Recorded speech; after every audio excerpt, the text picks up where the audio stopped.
I started working at the gas station when I was 22. It wasn't the best job in the world, but they paid on time. And the night shift came with a bonus that worked well for me.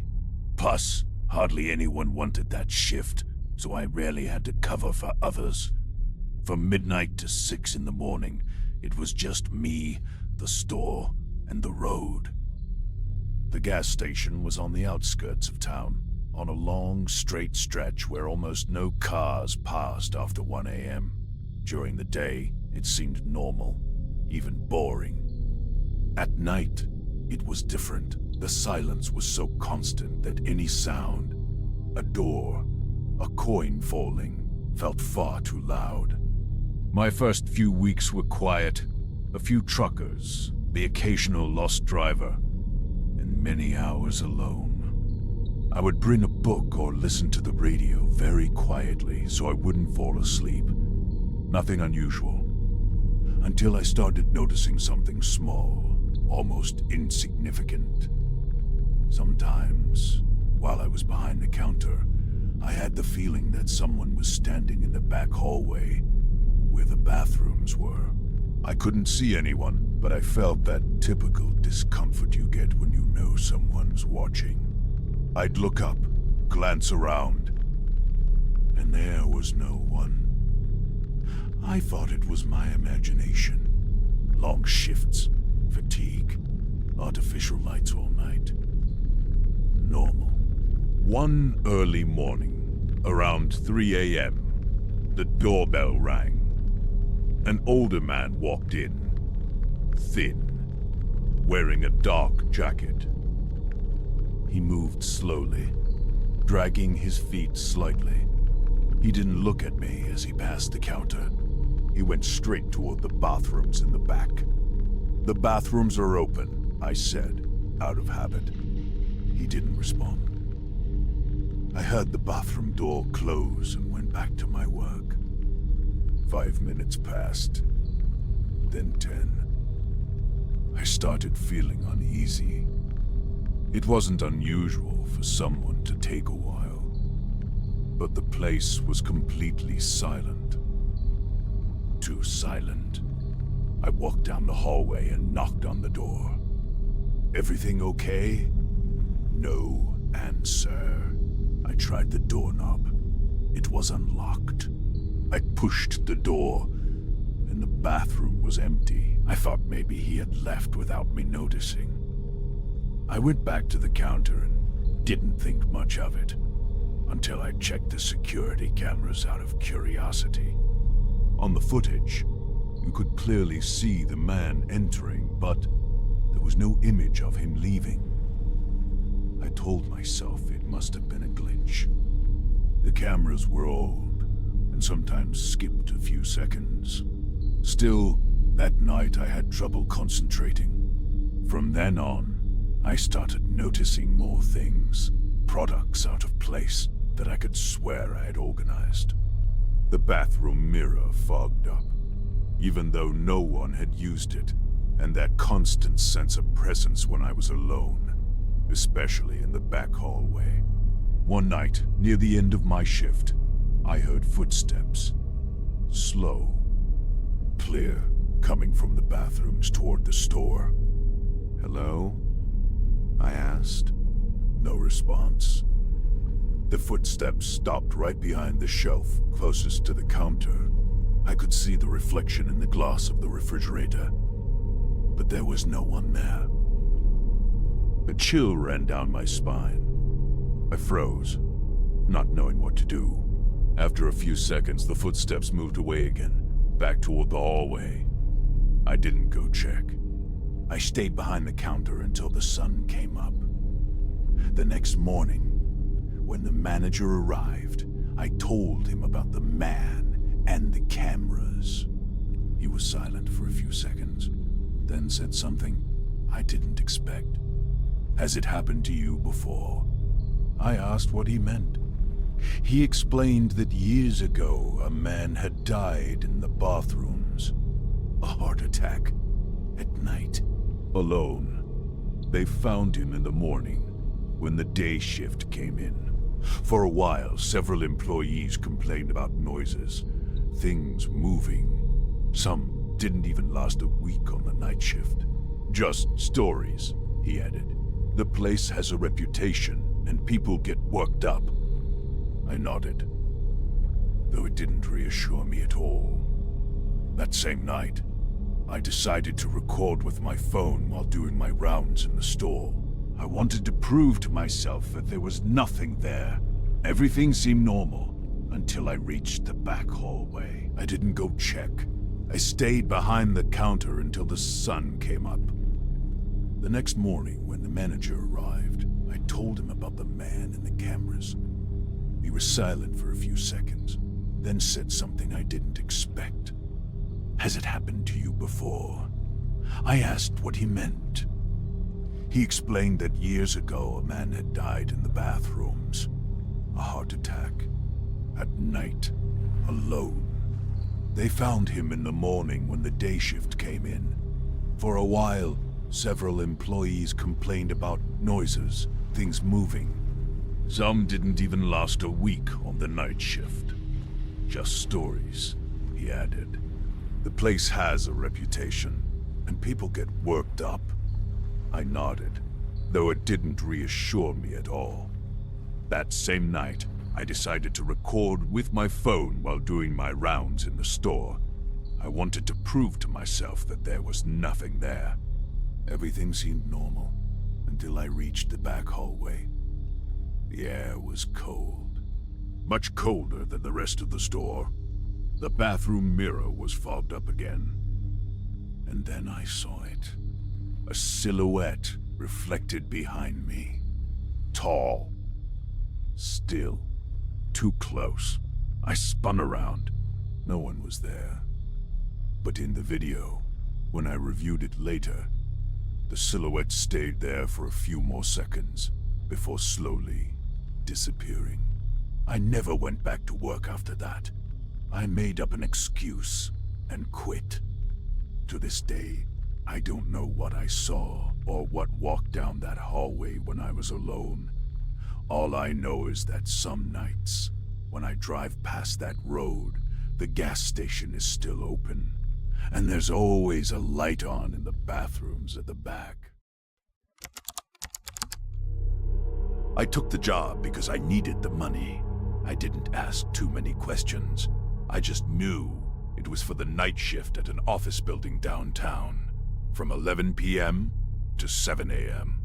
Basic security, sitting in front of monitors, walking the floors periodically, and nothing more. Nothing extraordinary. Or so I thought. The HR lady told me something odd before I signed the contract. "It's not a difficult building," she said, "but it's important that you follow the protocol exactly." I thought she meant alarms, keys, or fire procedures. Nothing unusual. But the phrase stuck with me. The first night, the supervisor walked me through everything for about half an hour. He showed me the security room, the camera system, and then handed me a laminated sheet. "These are the rules for the shift," he said. "Read them carefully." There were 6 rules. Never turn off the lights in the 3rd floor hallway. If you hear footsteps when no one is on the cameras, don't investigate. Never respond to voices after 2 a.m. If the elevator stops on the 3rd floor by itself, do not enter. If you see someone in the building who doesn't appear on the monitors, go back to the security room and lock the door. If any rule is broken, end your shift and do not return. I laughed a little and asked if it was a joke to scare the new guy. He didn't laugh. "Follow them," he repeated, "and don't improvise." When he left, I was alone in the security room. The building was completely empty. Cameras showed clean hallways, dark offices, and the elevator idle on the ground floor. Everything seemed normal, almost boring. The first few nights were quiet. Too quiet, even. I quickly got used to the silence, the constant hum of the monitors, and the fluorescent lights that never went out. I made a short walk around the first 2 floors every hour. The third floor I avoided completely, as the rules instructed, until the fourth night. I was checking my phone when I heard footsteps, slow, heavy, coming from the stairway hallway to the third floor. I looked at the cameras. No one was there. I remembered rule number 2 and froze. The steps continued for a few seconds, then stopped right outside the security room. I held my breath. Nothing else happened. From that point on, I started taking the rules seriously. I had never been this tense at a normal job. Every sound, every shadow made me think of the rules and what could happen if something went wrong. One night around 2:30 a.m., I heard a voice coming through the hallway intercom. "Hello? Is anyone there?" It sounded tired, normal, human. My first instinct was to answer. I approached the mic, and then I remembered rule number 3. Never respond to voices after 2 a.m. I stepped back. The voice spoke again, closer this time. "Please, I need help." A knot formed in my stomach. I didn't respond. After a few seconds, the intercom went silent on its own. That night, I finished my shift with shaking hands and a racing heart. I barely slept the next day, but it wasn't until the following week that things got really strange. I was doing my usual patrol on the second floor when I heard the elevator move. Not unusual. Sometimes it adjusted itself. Still, I checked the panel. The elevator went up and stopped on the third floor. The doors opened. I froze at the end of the hallway. I shouldn't go closer. I shouldn't even look. But curiosity got the better of me. Inside the elevator was someone, a man, standing completely still, back facing me. No uniform, no badge, just standing, staring at the back wall. I stepped back. The elevator doors closed on their own and went down. I ran back to the security room, locked the door, and checked the cameras. The elevator never went up. It didn't appear on any footage. That was the first rule I saw broken right in front of me. I thought of Rule 6. If any rule is broken, end your shift and do not return. I still had 3 hours until sunrise. I decided to stay. Mistake. Around 5 a.m., while watching the monitors, I saw something impossible. On the third floor camera, someone was standing under one of the lights that were never supposed to go out, looking straight at the camera. But in reality, the third floor lights were all off. All of them. My breathing sped up. The monitor flickered black suddenly. The security room felt colder. The door to the room vibrated gently, as if someone was touching it from outside. The doorknob slowly turned. I froze. I didn't open it. I waited. Every second felt like an eternity. When the relief staff finally arrived, I left the building without looking back. I never went back. I never told anyone exactly what happened, because no one would have believed me. Later, I found out the building had had several night guards before me. None lasted long. Some disappeared from employment records. Others simply quit without explanation. The rules were still posted in the security room, as if the building was still waiting for the next person to break them. When I was offered a job as a night security guard at an old motel on the outskirts of town, I thought it would be easy. All I had to do was make sure everything was in order, monitor the security cameras, and write a report if anything unusual happened. Nothing extraordinary, or so I thought. The motel was completely isolated. To my left, an unlit road that connected to the highway. To my right, an empty stretch of land that led straight into the woods.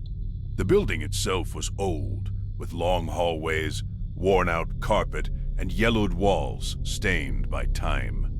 Only the security office had constant lighting. The rest of the motel sat in near darkness, lit by flickering hallway lamps and emergency lights that barely illuminated the threadbare carpet. The first night passed without incident. The few remaining guests stayed locked inside their rooms, and after midnight, the silence became absolute. I walked the halls with a flashlight, making my rounds every hour. Nothing out of the ordinary. But sometimes, when passing certain sections of the second floor, I felt an unexplained chill, like something was watching me from the darkness. Everything seemed normal until the second night. That's when I started noticing small things, almost imperceptible. A glass of water sitting on the reception desk that hadn't been there at the start of my shift. A chair in the third-floor hallway slightly out of place.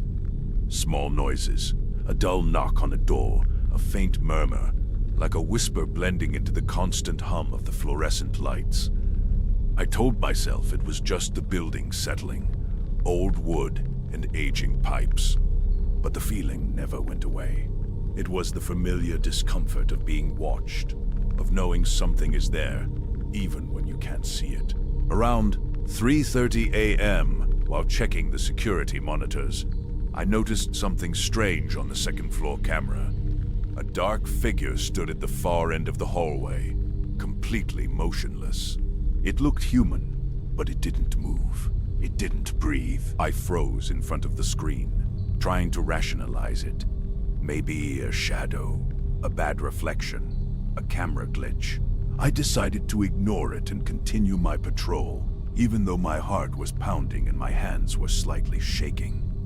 When I reached the hallway, there was no one there. It was completely empty, but the air was freezing, far colder than the rest of the building. It felt as if the cold was concentrated in one exact spot, right where the figure had appeared on the camera. I took a deep breath and kept walking.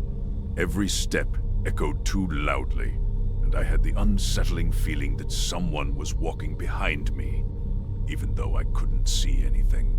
The fear slowly began to grow. Every time I passed through that hallway, I felt like something was following me. I never saw it directly, but it was there, just out of sight, watching. One night, during my 5 a.m. patrol, I heard footsteps behind me. Slow, heavy, not the creaking of old wood or the soft sound of carpet. This was different. They were coming from the opposite direction, as if someone was walking toward me. But there was no one there. I turned around slowly. Nothing. Just silence and darkness.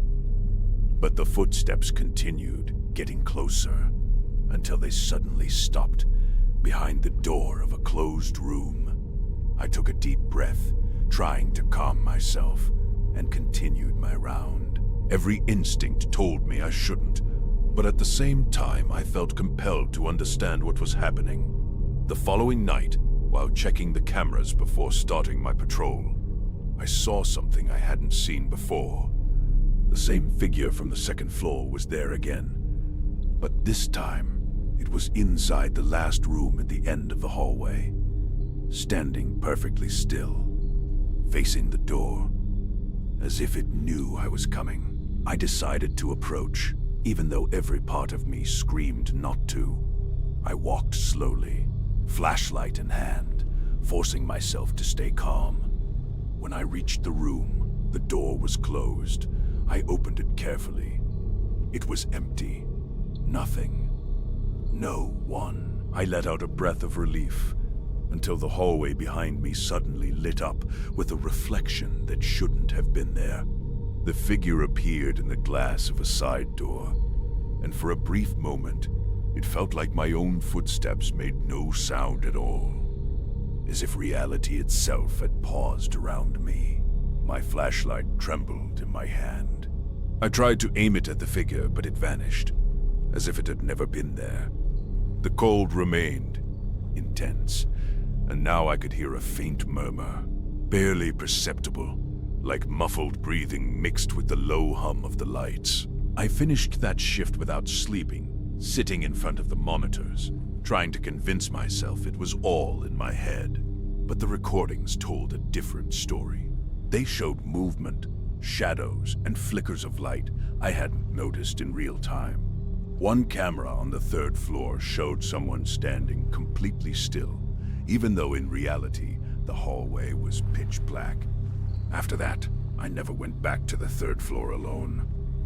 I did my rounds from the security office, and even then, I felt the same presence. Sometimes it appeared on the cameras. Other times, I simply felt it behind me. And every night, the cold grew stronger, settling into the empty hallways, especially where the figure usually appeared. On my final night, I decided to end my shift early. I walked down the last hallway to lock the doors, and there it was, standing exactly where I had seen it on the cameras night after night. This time, it didn't disappear. It looked directly at me, and for a moment, I felt like it could see my thoughts, like it knew everything I had felt during those nights. I couldn't move. I couldn't scream. And in that moment, I understood something. It wasn't that I was seeing it. It was watching me, always, even when I couldn't see it. Every time I walked down that hallway, even during the day, I could feel its presence in the memory of the wood, in the echo of footsteps, in the cold that lingered long after midnight. I ran out, locked the office door behind me, and never went back. Ever since then, whenever I drive past that empty road, I think about the motel, the silent hallways, and the feeling that something is still watching me, waiting for me to return. I don't know if it was a spirit, a person, or something I can't explain. All I know is that on certain nights, in absolute silence, I can still feel its gaze, as if the motel never truly let me go.